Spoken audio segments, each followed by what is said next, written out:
మంచిర్యాల జిల్లా నస్పూర్ మున్సిపాలిటీ పరిధిలోని 14వ వార్డులో కాంగ్రెస్ కార్యకర్తలు ఆందోళన. సరస్వతి పుష్కరాలకు కాంగ్రెస్ పార్టీ తరపున అన్ని ఏరియాల్లో బస్సులు పంపించారు, కానీ మా వార్డుకు మాత్రం పంపలేదని వార్డు సభ్యులు ఆందోళన చెందుతున్నారు. మొదటి నుండి కాంగ్రెస్ పార్టీలో ఉన్న అయినా గానీ మాకు తెలియకుండా రాజకీయ నాయకులు ఇష్టం వచ్చినట్లు వ్యవహరిస్తున్నారని గ్రామస్తులు అన్నారు.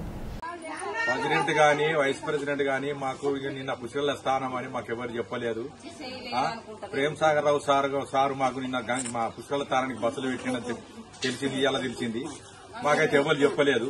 మా బజార్లో ఈ 14వ వార్డుల 30 మంది 40 మంది సోమవారం నాడు పొద్దున మేము పుష్కరాల స్థానం పోతామని రెడీగా తయారు చేసి చూస్తుండ్రు మా వార్డులు అందరూ కలిసి. మాకైతే ఇవాళ ఇంతవరకు మాకు ఇంటికి తెలియదు. ఇగో ఇది సంగతి. మరి ప్రెసిడెంట్ వైస్ ప్రెసిడెంట్లు వీళ్ళందరూ ఉన్నారు, అంత విచ్చలుడిగా చేస్తున్నారు. మాకు ఇదివరకు ఏం వచ్చినా కానీ మా వాడకు తెలియజెప్తలేరు. ఆయన జఫార్ ఏం వచ్చినా కానీ మాకు ఖర్చు చెప్పేటోడు ఆయన అందుబాటులో లేడట. ఈ రోజు ఆయన కూడా మేము పొద్దున ఫోన్ చేసినాం. నేను అందుబాటులో లేను, నేను హైదరాబాద్ ఉన్న బాపు అని ఆయన కూడా ఫోన్ చేసి మాట్లాడడం జరిగింది. ఇక ఇది విషయం సార్, ఇది విషయం. ప్రతి మీటింగ్ కు మేము ఇప్పటికీ 60 సంవత్సరాలు 50 సంవత్సరాలు కాంగ్రెస్ పార్టీలో పనిచేస్తున్నాం. మాకు ఏ విషయమైనా కానీ ఆ జఫారే చెప్పుటోడు. మాకు ఈ రోజు మాత్రం పుస్తకాల స్థానానికి పోతామని మాకు ఒక్క విషయం కూడా మాకు ఎవరు చెప్పలేదు. ఆ బస్సు పెట్టిన సంగతి కూడా మాకు తెలియదు.